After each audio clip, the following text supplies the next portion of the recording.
ಅಸ್ಸಲಾಂ ವಲೈಕುಮ್ ರಹಮತುಲ್ಲಾಹಿ ವಬರ್ಕಾತಹು. ಎಲ್ಲರಿಗೆ ನಮಸ್ಕಾರ.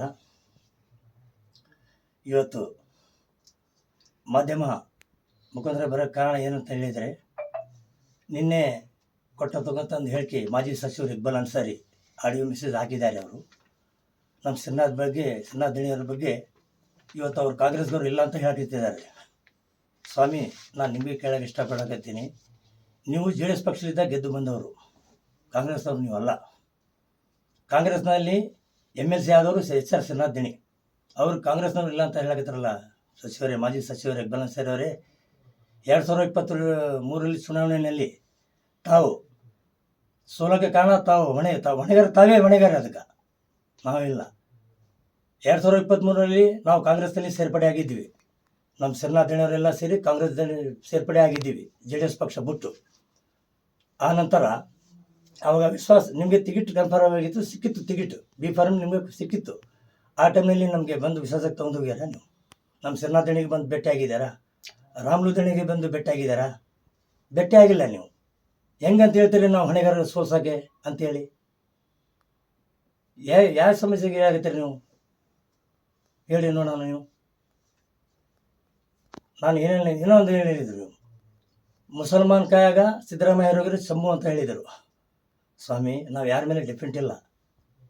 ನಮ್ಮ ಅಲ್ಲಾ ಪರಮಾತ್ಮ ಆತನ ಮೇಲೆ ಡಿಪೆಂಡ್. ಇಡೀ ಮುಸಲ್ಮಾನ್ ಸಮಾಜ ಐತಲ್ಲ ಇವತ್ತು ಇರ್ಬೇಕಂದ್ರೆ ಕಾರಣ ಏನಂತ ಹೇಳಿದರೆ, ಇವತ್ತು ಅಲ್ಲಾ ಪರಮಾತ್ಮನ ಮೇಲೆ ವಿಶ್ವಾಸ ಮೇಲೆ ಇರ್ತಾರೆ. ಚಂಬು ಕೊಡೋನು ಬಿಡೋನು ಆ ಪರಮಾತ್ಮ ಅಲ್ಲ. ನಮಗೆ ಬೇರೆ ಯಾರಿಲ್ಲ. ಇದಕ್ಕಿಂತ ಮುಂಚೆ ಯಡಿಯೂರಪ್ಪ CM ಇದ್ದರು, ಚಂಬು ಬಂದೈತೆ ಕಾಯಾಗ ನಮಗೆ ಇಲ್ಲ. ಅದಕ್ಕಿಂತ ಮುಂಚೆ SM ಕೃಷ್ಣ CM ಇದ್ದರು, ನಮ್ಮ ಕಾಯಾಗ ಚಂಬು ಬಂದೈತೆ ಇಲ್ಲ. ನಮಗೆ ದುಡಿಯೋದು ತಪ್ಪಿಲ್ಲ. ನಾವು ಮುಸಲ್ಮಾನ್ ಬಾಂಧವರು ಅಲ್ಲನ ಮೇಲೆ ನಂಬ್ಕೊಂಡು ಅಲ್ಲನ ಮೇಲೆ ಇದು ಮಾಡ್ಕೊಂಡು ನಾವು ಜೀವನ ಮಾಡೋರು. ಇಂಥ ಹೇಳಿಕೆಗಳು ಕೊಡಬೇಡ್ರಿ ಮಾಜಿ ಸಚಿವರೇ. ಹುಲ್ಲಾಗು ಬೆಟ್ಟದಡಿ ಮನೆಗೆ ಮಲ್ಲಿಗೆ ಆಗು, ಕಲ್ಲಾಗು ಕಷ್ಟಗಳ ದೀನ ದುರ್ಬಲರಿಗೆ, ಎಲ್ಲರಲ್ಲಿ ನೀನು ಒಂದಾಗು ಮಂಕುತಿಮ್ಮ ಅನ್ನುವಂಥ ಈ ಶರಣರನ ಮಾತನ್ನು ಸ್ಮರಿಸ್ಕೊಳ್ತಾ ಈ ಪತ್ರಿಕೆ ಮುಖಾಂತರ ಬರಲಿಕ್ಕೆ ಕಾರಣ ಏನಂದರೆ, ಬಂಧುಗಳೇ, ನಿನ್ನೆ ಒಂದು ಆಡಿಯೋ ಮುಖಾಂತರ, ನಿನ್ನೆ ಒಂದಲ್ಲ ಪದೇ ಪದೇ ಇಕ್ಬಾಲ್ ಅನ್ಸಾರಿ ಸಾಹೇಬರು ನಮ್ಮ ಶ್ರೀನಾಥ್ ದಣಿಯವರಿಗೆ ಟೀಕೆ ಪ್ರಹಾರ ಮಾಡ್ಕೊಳ್ತಾನೇ ಬಂದಿದ್ದಾರೆ. ನಮ್ಮ ಸೋಲಿಸಿದವರು ಶ್ರೀನಾಥ್ ದಣಿಯವರು, ನಮ್ಮ ಸೋಲಿಗೆ ಕಾರಣ ಶ್ರೀನಾಥ್ ದಣಿಯವರು, ಮಲ್ಲಿಕಾರ್ಜುನ್ ನಾಗಪ್ಪನವರು ಕಾಂಗ್ರೆಸ್ನಲ್ಲಿದ್ದು ಕಾಂಗ್ರೆಸ್ಸಿಗೆ ದ್ರೋಹ ಬಗೆದಿದ್ದಾರೆ ಅಂತ ಅವರು ಹೇಳ್ಕೊಂತ ಬರ್ತಿದ್ದಾರೆ. ಸ್ವಾಮಿ, ನಿಮ್ಮನ್ನು ಹೇಳಕ್ಕೆ ಬಯಸ್ತೇನೆ, ಅವ್ರು ನಿಮ್ಮ ಮನೆಗೆ ಬಂದು ಮತ ಹಾಕಬೇಕಾ? ಮತದ ಭಿಕ್ಷೆ ಅಂತ ಹೇಳಿದರೆ ಒಂದು ಮತದ ಭಿಕ್ಷೆ ಅದು. ಆ ಭಿಕ್ಷೆಯನ್ನು ಕೇಳೋ ರೀತಿ ನೀವು ಬಂದು ಎಲ್ಲರೂ ವಿಶ್ವಾಸ ತೊಗೊಂಡು ಹೋಗಿದ್ರಾಗ ಮಾತ್ರ ಗೆಲ್ಲಕ್ಕೆ ಸಾಧ್ಯ ಆಗುತ್ತೆ ಬಂಧುಗಳೇ. ಹಾಗಾಗಿ ಒಂದು ಟೈಮ್ ಆಗಿದ್ರು ಹೋಗ್ಲಿ, MS ಅನ್ಸಾರಿ ಸಾಹೇಬ್ರ ಮೇಲೆ ಅವ್ರಿಗೆ ಅಪಾರ ಗೌರವ ಇದೆ. ಅವ್ರ ತಂದೆಯ ಬಗ್ಗೆ ಕೀಳಾಗಿ ಮಾತಾಡೋದಿಲ್ಲ. ಆದರೆ ನೀವು ಪದೇ ಪದೇ ಅವ್ರ ತಂದೆಯವ್ರ ಬಗ್ಗೆ ಹಗುರವಾಗಿ ಮಾತಾಡ್ತೀರಿ. ಇದನ್ನು ತಾವು ಇದನ್ನು ಚೇಂಜಸ್ ಮಾಡ್ಕೋಬೇಕು ಬಂಧುಗಳೇ. ಯಾಕೆ ಈ ಮಾತನ್ನು ಹೇಳ್ತಾ ಇದ್ದೀನಿ ಅಂತ ಹೇಳಿದರೆ, ಅವರು ನಿಮ್ಮ ಮನೆಗೆ ಬಂದು ಓಟ್ ಹಾಕಬೇಕಾ ಹೇಳಿ? ನೀವು ಬೆಂಗಳೂರಿನಲ್ಲಿ ಅವರು ಕಾಂಗ್ರೆಸ್ ಸೇರ್ಪಡೆ ಆದರು ಶ್ರೀನಾಥ್ ದಣಿ ಅವರು, ಆವಾಗ ಊಟಕ್ಕೆ ಆಹ್ವಾನ ಕೊಟ್ಟರು. ಅವ್ರು ನಿಮ್ಮನ್ನು ಕರೆದ್ರು, ಪದೇ ಪದೇ ಕೈ ಮಿಲಾಯಿಸಿದ್ರು, ನಮ್ಮ ಜೊತೆ ಸ್ನೇಹ ಬೆಳೆಸ್ಕೊಡ್ರಿ, ನಮ್ಮ ಜೊತೆ ಬರ್ರಿ ಅಂತ ಹೇಳಿ. ನೀವು ಬರಲಿಲ್ಲ. ಆದರೂ ಅವ್ರ ಬಗ್ಗೆ ಹಗುರವಾಗಿ ಮಾತಾಡ್ತೀರಿ ನೀವು. ಮೊನ್ನೆ ಒಂದು ಕೊಟ್ಟಿರುವಂಥ ಹೇಳಿಕೆ, ಸಿದ್ದರಾಮಯ್ಯ ಅವ್ರು ಬರಲಿಲ್ಲ ಅಂತಂದರೆ, ಸಿದ್ದರಾಮಯ್ಯ ಇದ್ರೆ ನಮಗೆ ಚಂಬೋ ಗತಿ. ಸ್ವಾಮಿ, ಯಾರ ಮೇಲೆ ಯಾರು ಡಿಪೆಂಡ್ ಇಲ್ಲ. ಈ ಸಮಾಜ ನಮ್ಮದೇ ಒಂದು ಸಮಾಜ ಇದೆ. ನಾವು ದೇವ್ರ ಮೇಲೆ ವಿಶ್ವಾಸ ಇಟ್ಕೊಂಡು ಇದ್ದೀವಿ. ಇವತ್ತು ಬಹಳಷ್ಟು ಸರ್ಕಾರಗಳು, ಬಹಳಷ್ಟು ಮುಖ್ಯಮಂತ್ರಿಗಳು ಬಂದರು ಹೋದರು. ಈ BJP ಅವರು ನಮ್ಮ ಮೇಲೆ ಟೀಕಾ ಪ್ರಹಾರ ಮಾಡಿದರು, ನಮ್ಮ ಒಂದು ಹಿಜಾಬಿನ ಬಗ್ಗೆ ಇದು ಮಾಡಿದರು, ನಮ್ಮ ಹಲಾಲ್ ಕಟ್ಟು ಝಟ್ಕಾ ಕಟ್ಟು ನಮ್ಮದು ಊಟ ಮಾಡೋದ್ರಿಂದ ಹುಟ್ಟು ಬಟ್ಟೆವರೆಗೂ ಅವರು ನಮ್ಮನ್ನು ಟೀಕಿಸ್ತಾನೆ ಬರ್ತಾ ಇದ್ದಾರೆ. ಆದರೆ ನಮಗೇನಾಗಿಲ್ಲ. ಆ ದೇವ್ರ ಮೇಲೆ ನಂಬಿಕೆ ಇದೆ, ಆ ದೇವ್ರ ಮೇಲೆ ವಿಶ್ವಾಸ ಇದೆ, ಆ ದೇವ್ರು ನಮ್ಮನ್ನು ಕಾಪಾಡ್ತಾ ಇದ್ದಾನೆ. ಅದನ್ನು ನಾನು ನಿಮ್ಮನ್ನು ಹೇಳಕ್ಕೆ ಬಯಸ್ತೀನಿ. ಇಂಥ ಹಗುರವಾದ ಮಾತನಾಡಿ ಸಮಾಜಕ್ಕೂ ಎಲ್ಲೋ ಒಂದು ಕಡೆ ಬೇರೆ ದಾರಿಯಲ್ಲಿ ಒಯ್ಯುವಂಥ ಕೆಲಸ ತಾವು ಮಾಡಬಾರ್ದು ಅನ್ನೋ ಮಾತನ್ನು ಈ ಪತ್ರಿಕೆ ಮುಖಾಂತರ ಹೇಳಕ್ಕೆ ಬಯಸ್ತೇನೆ. ನಮ್ಮ ಶ್ರೀನಾಥ್ ದಣಿಯವರು ಈ ನಮ್ಮ ಮುಸಲ್ಮಾನ್ ಸಮಾಜಕ್ಕೆ ಏನೇನು ಕೊಟ್ಟಿದ್ದಾರೆ ಕೊಡುಗೆ, ನಮ್ಮ ಸಮಾಜಕ್ಕೆ ಏನು ಸಹಾಯ ಮಾಡಿದ್ದಾರೆ ಅನ್ನೋದ್ರ ಬಗ್ಗೆ ಸರಳ ಸಂಕ್ಷಿಪ್ತವಾಗಿ ನಾನು ಹೇಳಲಿಕ್ಕೆ ಬಯಸ್ತೇನೆ. ಇದು ಹಜರತ್ ಮೊಹಮ್ಮದ್ ಪೈಗಂಬರ್ ಸಲ್ಲಲ್ಲಾಹು ಅಲೈಹಿ ವಸಲ್ಲಂ ಒಂದು ಮೆರವಣಿಗೆಯನ್ನು ತಾವು ಮಾಡಬಾರ್ದು ಅಂತ ಹೇಳಿದಾಗ ಸೈಯದ್ ಅಲಿ ಅವರು, ನಾವು ನಿಜಾಮು, ಕೆಲವೊಂದು ಮುಸ್ಲಿಂ ಮುಖಂಡರು ಅವ್ರ ಮನೆಗೆ ಹೋಗಿ, ದಣಿ ನಮ್ಮ ಈ ಮೆರವಣಿಗೆಯಲ್ಲಿ ನಾವು ಪಾಲ್ಗೊಳ್ಬೇಕು, ಈ ಮೆರವಣಿಗೆಯಲ್ಲಿ ನಾವು ವಂಶ ಪರಂಪರೆಯಿಂದ ಈ ಮೆರವಣಿಗೆಯನ್ನು ಆಚರಿಸ್ಕೊಳ್ತಾ ಬಂದಿದ್ದೇವೆ, ತಾವು ಇದಕ್ಕೆ ಸಹಕಾರ ಮಾಡಬೇಕು ದಣಿ ಅಂದಾಗ ನಮ್ಮನ್ನು ಅವ್ರು ಬಂದು ಇದಕ್ಕೆ ಮೆರವಣಿಗೆಗೆ ಸಹಕಾರ ಮಾಡಿದ್ರು. ಆ ಮೆರವಣಿಗೆಯಲ್ಲಿ ಒಂದು 100 ಜನ ಸೇರಲ್ಲ ಅಂತ ಹೇಳಿದರು, ಅಲ್ಲಿ ಸಾವಿರಾರು ಜನ ಬಂದ ಉದಾಹರಣೆನೂ ಇದ್ದಾವೆ. ನಾವು ಲಬ್ಬೈಕ್ ಅಂದಿವಿ ಸ್ವಾಮಿ, ಜನ ಸೇರಿಸೋ ದೇವರು ಅದು, ಅದ್ರ ಮೇಲೆ ಭಾರ ಇಟ್ಟಿದ್ವಿ, ಅದನ್ನು ನಮ್ಮ ಸಮಾಜಕ್ಕೆ ಅವರು ಮಾಡಿದ್ವಿ. ಇಡೀ ಭಾರತ ದೇಶದಲ್ಲಿ ಹಿಜಾಬಿನ ವಿಷಯದ ಬಗ್ಗೆ ಯಾವಾಗಾದರೂ ನೀವು ಒಂದಾದ್ರೂ ಮಾತಾಡಿದ್ರ? ಹೇಳಿ ನೀವು. ಅದನ್ನು ಹಿಜಾಬಿನ ಬಗ್ಗೆ ಒಂದು ಕಡೆಯಿಂದ ಹೇಳಿಕೆ ಕೊಟ್ಟಿದ್ರ? ಇಲ್ಲ. ಮುಸ್ಲಿಂ ನಮ್ಮ ನಾಯಕರು ಮುಸ್ಲಿಂ ಬಾಂಧವರಿಗೆ ಈದ್ಗಾ ಮೈದಾನದಲ್ಲಿ ಖಾಜಿ ಮೀರ್ ಇಬ್ರಾಹಿಂ ಅಲಿ ಅವ್ರನ್ನ ಖಜಾವತ್ತಿಂದ ಕಿತ್ಕೊಂಡ್ರು. ಅವ್ರ ಖಜಾವತ್ತನ್ನು ತೆಗೆದು ಹಾಕಿದ್ರು. ನಮಾಜ್ ಮಾಡಲಿಕ್ಕೆ ಅವಕಾಶ ಕೊಡಲಿಲ್ಲ. ಅಲ್ಲಿ ವಾಲ್ಮೀಕಿ ಸರ್ಕಲ್ಗೆ ಬಂದರೆ ನಿಮ್ಮನ್ನು ಅರೆಸ್ಟ್ ಮಾಡ್ತೀವಿ ಅಂದಾಗ ನಾವು ಸೈಯದ್ ಅಲಿ ಮತ್ತು ನಾಜೀಮು ಮತ್ತು ಉಸ್ಮಾನ್ ಕೆಲವೊಂದು ಟೀಮ್ ನಮ್ಮದು ಸೇರಿ, ದಣಿ ನಮ್ಮನ್ನು ನಮಾಜ್ ಮಾಡಲಿಕ್ಕೆ ಅವಕಾಶ ಮಾಡಿಕೊಡು ಅಂತಂದರೆ ಒಂದು ಮಾತು ಹೇಳಿಲ್ಲ. ಆಯಿತು, ನೀವು ನಮ್ಮ ಜಾಗೆಯಲ್ಲಿ ನಮಾಜ್ ಮಾಡಲು ನಿಮ್ಗೆ ಅವಕಾಶ ಇದೆ, ನೀವು ನಮಾಜ್ ಮಾಡಿ ಅಂಥೇಳಿ ನಮ್ಗೆ ಅವಕಾಶ ಮಾಡಿಕೊಟ್ರು. ಮತ್ತು ಖಜಾವತ್ತಿನ ಇದು ಕಿತ್ಕೊಳ್ಳೋ ಟೈಮ್ನಲ್ಲಿ ನಮ್ಮರ ಮೇಲೆ ಅಟ್ರಾಸಿಟಿ ಕೇಸನ್ನು ಸಹ ಹಾಕಿದರು. ಅದಕ್ಕೆ ಅವರು ಸಹಕಾರ ಮಾಡಿ ಈಗಲಾದ್ರೂ ಖಾಜಿ ಮೀರ್ ಇಬ್ರಾಹಿಂ ಅಲಿ ಅವ್ರನ್ನ ಸಹಕಾರ ಮಾಡ್ಕೊತ, ಅವ್ರ ರಕ್ಷಣೆ ಮಾಡ್ಕೊತ ನಮ್ಮ ಸಿನ್ನಾದಣಿ ಅವ್ರು ಬರ್ತಾ ಇದ್ದಾರೆ. ಅದಲ್ಲದೆ ಪ್ರತಿ ವರ್ಷ ಕರ್ನೂಲ್ ಬಾಬಾ ದರ್ಗಕ್ಕೆ ಅವರು ಸಂದರ್ಭದಲ್ಲಿ 18 ಸಮಾಜದ ಮುಖಂಡರ ಜೊತೆ ಸೇರಿ ಆ ಒಂದು ಚಾದರ್ ಅರ್ಪಿಸಿ ಆ ತಾತನ ಆಶೀರ್ವಾದ ಪಡ್ಕೊಳ್ತಾರ. ಇದು ಭಾವೈಕ್ಯತೆ ಸಂಕೇತ ಅಲ್ಲದೆ ಮತ್ತೇನು ಹೇಳಬೇಕು? ಇದು ಭಾವೈಕ್ಯತೆ ಸಂಕೇತ ಅಲ್ಲವಾ? ಇದ್ರ ಬಗ್ಗೆ ನಾವು ಚಿಂತನೆ ಮಾಡಬೇಕಾಗಿದೆ. ಮುಖ್ಯವಾಗಿ ಬೇರೂರಿನ ಮಸೀದಿಯ ಜಾಗೆಯಲ್ಲಿ ಒಂದು ವಿವಾದ ಸೃಷ್ಟಿ ಹಾಕೊಂಡಾಗ ಆ ಜಾಗದಾಗ ನಾವು ಎಲ್ಲ ಮುಖಂಡರು, ಸೈಯದ್ ಅಲಿ ಅಣ್ಣ ಮತ್ತು ಎಲ್ಲರೂ ನಾವು ಪದೇ ಪದೇ ಈ ಮಾತನ್ನು ಯಾಕೆ ಸೈಯದ್ ಅಲಿ ಅಣ್ಣ, ನಾವು ನಾಜೀಮು, ಶಬ್ಬೀರು, ಜೀಲಾನು ಈ ಹೆಸರುಗಳು ಯಾಕೆ ಹೇಳ್ತಾ ಇದ್ದೀನಿ ಅಂತಂದರೆ, ಮತ್ತು ವೀರನ್ಗೌಡ, ಇವು ಬಹಳಷ್ಟು ನಾಯಕ ಸಮಾಜದವರು ಇದ್ದಾರೆ, ನಮ್ಮ ಗೌಡರು ಇದ್ದಾರೆ, ಇವರೆಲ್ಲರೂ ಸಹಕಾರ ಮಾಡಿದ್ದಾರೆ ನಮಗೆ. ಆ ಜಾಗ ವಿವಾದ ಸೃಷ್ಟಿ ಹಾಕೊಂಡಾಗ 1997ರಲ್ಲಿ MS ಅನ್ಸಾರಿ ಸಾಹೇಬರು ಮತ್ತು ದೊಡ್ಡ ದಣಿಯವರು HG ರಾಮಲು ದಣಿಯವರು ಈ ಸಮಸ್ಯೆನ ಇತ್ಯರ್ಥ ಮಾಡಿ ಇದು ಮಾಡಿದಾಗ ಅವ್ರು ಮತ್ತೆ ಅದಕ್ಕೆ ಚಕಾರ ಎತ್ತಿದಾಗ ಇದು ನ್ಯಾಯ ದೊರಕಿಸಿಕೊಟ್ಟಿದ್ದು ನಮ್ಗೆ ಸಿನ್ನಾಥ್ ದಣಿಯವರು. ಈ ಸಮಾಜ ಅದು ಚಿರಋಣಿ ಅಂತ ನಾನು ಹೇಳೋಕ್ಕೆ ಬಯಸ್ತೇನೆ. ಹಾಗೇ ಮತ್ತೆ ಲೋಕಸಭೆ HG ರಾಮಲು ದಣಿಯವರು ಲೋಕಸಭೆ ಸದಸ್ಯರಾಗಿದ್ದಾಗ ಈ ಸಮಾಜಕ್ಕೆ ಅವರು ಕೊಟ್ಟಿರುವಂಥ ಕೊಡುಗೆಗಳನ್ನು ನಾವು ಸ್ಮರಿಸ್ಕೊಳ್ಬೇಕು. ಇವತ್ತು ಜಾಮಿಯಾ ಮಸೀದ ಶಾಪಿಂಗ್ ಕಾಂಪ್ಲೆಕ್ಸ್ ಅವರು ಅನುದಾನದಲ್ಲಿ ಕೊಟ್ಟಿರುವಂಥದ್ದು. ನಮ್ಮ ಸಮಾಜಕ್ಕೆ ಇವತ್ತು ಅನುದಾನ ಬರ್ತಾ ಇದೆ ಅಂತಂದರೆ ಅವ್ರು ಕೊಟ್ಟಿರುವಂಥ ಕೊಡುಗೆ. ಈ ಮಾತನ್ನು ಯಾಕೆ ಹೇಳ್ತಾ ಇದ್ದೀನಿ? ಈಗ ಬೇರೂರಿನ ಮಸೀದಿಯ ಒಂದು ಶಾದಿ ಮೇಲ್ಗೆ ಅವರೇ ಕೊಟ್ಟಿರುವಂಥ ಕೊಡುಗೆ, ಅದು ಅವ್ರ ಅನುದಾನ.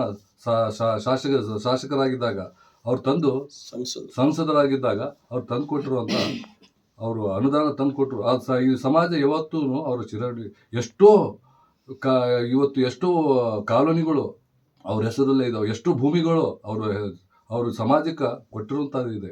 ಅವರು ಮನೆತನಕ ಒಂದು ಹಗುರವಾಗಿ ಮಾತನಾಡೋದು ನಾನಲ್ಲ, ಜನ ಮಾತಾಡ್ಕೋತಾರೆ. ಇವ್ರು ಪದೇ ಪದೇ ಸಿನ್ನಾಥ್ ದಣಿಯವ್ರನ್ನ ಒಂದು ಆಡಿಯೋ ಮುಖಾಂತರ ನೀವು ಹಾಕಿ ಅವ್ರನ್ನ ನಮ್ಮ ಇದನ್ನ ಗೆಲ್ಲಿಸಲಿಲ್ಲ, ನಮ್ಮನ್ನು ಸೋಲಿಸಿದ್ದಾರೆ ಅಂತ ಹೇಳ್ತಿರಲ್ಲ, ಇದು ಎಷ್ಟು ಮಟ್ಟಿಗೆ ಅಂತೇಳಿ ಇವತ್ತು ನಾವು ಒಂದು ಅಭಿಮಾನ ಇಟ್ಕೊಂಡು ಸಿನ್ನಾಥ್ ದಣಿಯನ್ನು ಯಾಕೆ ಹೇಳಿ ಮಾತನ್ನ ಅವ್ರ ಬಗ್ಗೆ ನಾನು ಹೊಗಳ್ತಾ ಇದ್ದೀನಿ ಅಂತಂದ್ರೆ, ನಮ್ಮಲ್ಲಿ ಒಂದು ಮಾತಿದೆ, ವಾಡಿಕೆ ಮಾತು.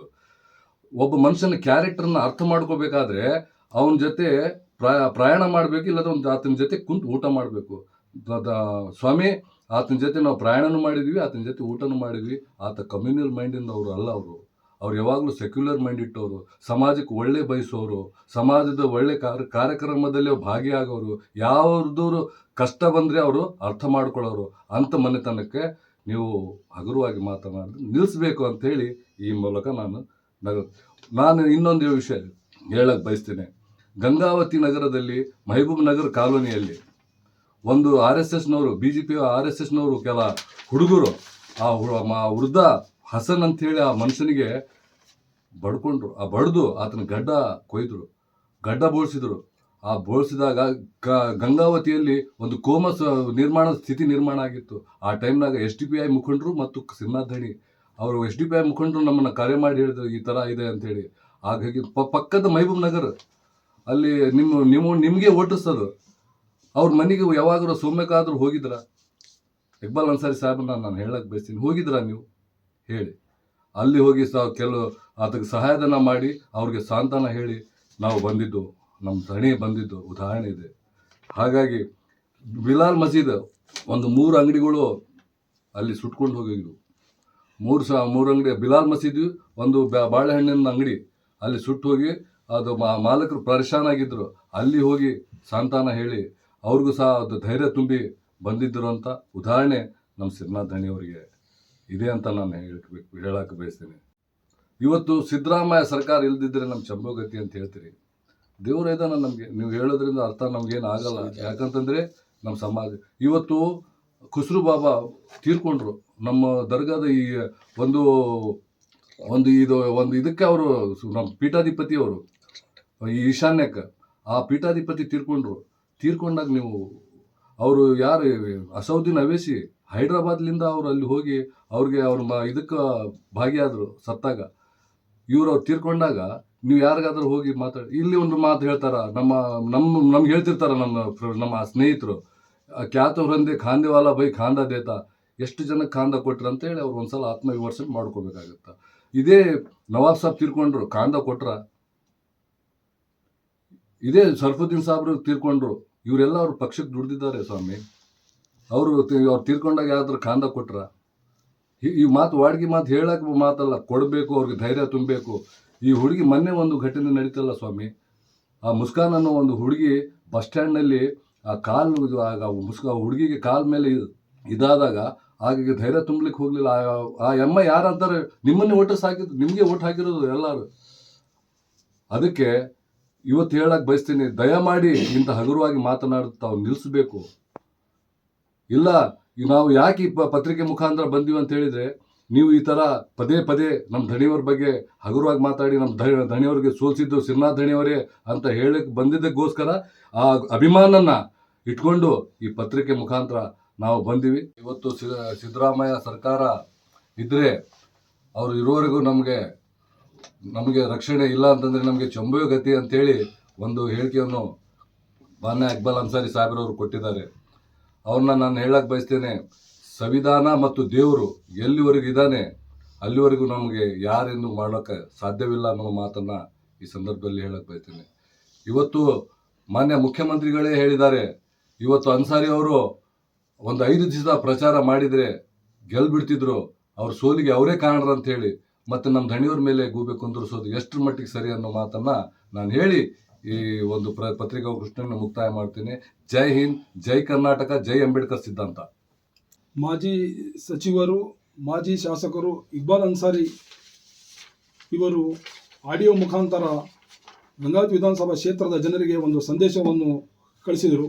ಆ ಸಂದೇಶದಲ್ಲಿ ನಮ್ಮ ನಾಯಕರುಗಳಾದ ಎಚ್ ಆರ್ ಶ್ರೀನಾಥ್ ಧಣಿಯವರ ಬಗ್ಗೆ ಏನು ಮಾತನಾಡಿದ್ದಾರೆ ಆ ಮಾತಿಗೆ ನಾವು ಇವತ್ತು ಖಂಡಿಸುತ್ತಾ, ರಾಜಕಾರಣ ಮತ್ತು ಪಾಲಿಟಿಕಲ್ ನಮ್ಮ ನಾಯಕರು ಕಲಿಯಬೇಕಂತೇಳಿ ಅವರು ಏನು ಮಾತನಾಡಿದ್ದಾರೆ ಆ ಮಾತನ್ನು ಖಂಡಿಸುತ್ತಾ, ರಾಜಕೀಯ ಮತ್ತು ಪಾಲಿಟಿಷಿಯನ್ ಆ ಮನೆತನದಿಂದ ಬಂದಿದೆ.